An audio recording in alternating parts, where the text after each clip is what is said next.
In this section, we're going to take a look at what a coordinate plane is and how to plot points. So let's start off with a coordinate plane. A coordinate plane is a visual way to compare sets of data. So we're going to have two, in this case, a coordinate plane that is two sets of data. Now we call this the Cartesian coordinate plane because we're comparing an x value, which is the independent variable, to a y value, which is a dependent variable. So the horizontal line here is the x-axis. And you've probably heard that before, the x-axis. This is the positive x-axis, x direction, and this is the negative x direction. All right, and then the vertical line here is the y-axis. Now it doesn't always have to be x and y, but the x-axis is the independent variable. So if you don't have x and y, but maybe you have s and t, s could be the independent axis, so that would be the horizontal line, and t would be the dependent axis, which is the vertical line. All right, the y-axis goes positive at the upward part and negative at the downward part. There can be what's called a point on this axis, on the Cartesian plane, on this coordinate Cartesian plane. This point, let's call it x, y. In order to graph a point on the coordinate plane, it's very simple. You go the x direction first, so you go along the x first. So this is x units here. And then we go the y from there, and that would be y units up. So we'll go x units left or right, and y units up or down. So let's practice by plotting a few points on a plane.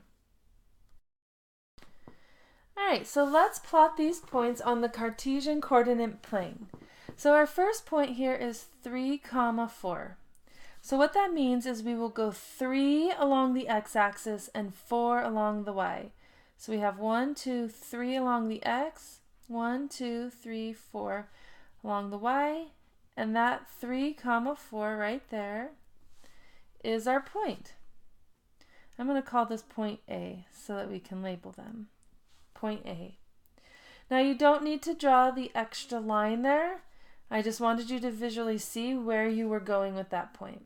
So let's try the next point, -2, -5, without drawing the lines. So -2 now means you're going to go in the negative direction of x. So we're going to go -2 here, right there. And then we're going to go, instead of up 5, we're going to go down 5. So we've got 1, 2, 3, 4, 5. So this point, let's call that point B, would be the point -2, -5. Now let's look at 4, 0. So this point is interesting because it's special. And we'll talk about why it's special in a second, but let's graph it. So we're going to go 4 to the right because it's a positive 4. And then we're going to go up 0. So since we're going up 0, that point will stay directly on that x-axis. So that is our point C there. Now our last point is 0, -3. So that means you go 0 along the x-axis, and -3 means down 3. Whoops.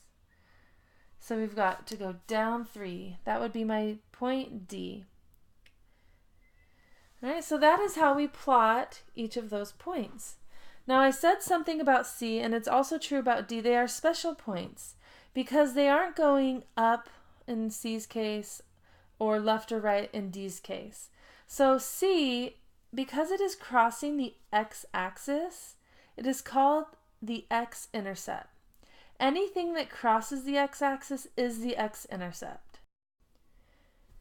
That means that anything that crosses the y-axis is the y-intercept. So that means that D is the y-intercept of those points. That is an introduction to what a Cartesian coordinate plane is and how to plot a point on that plane.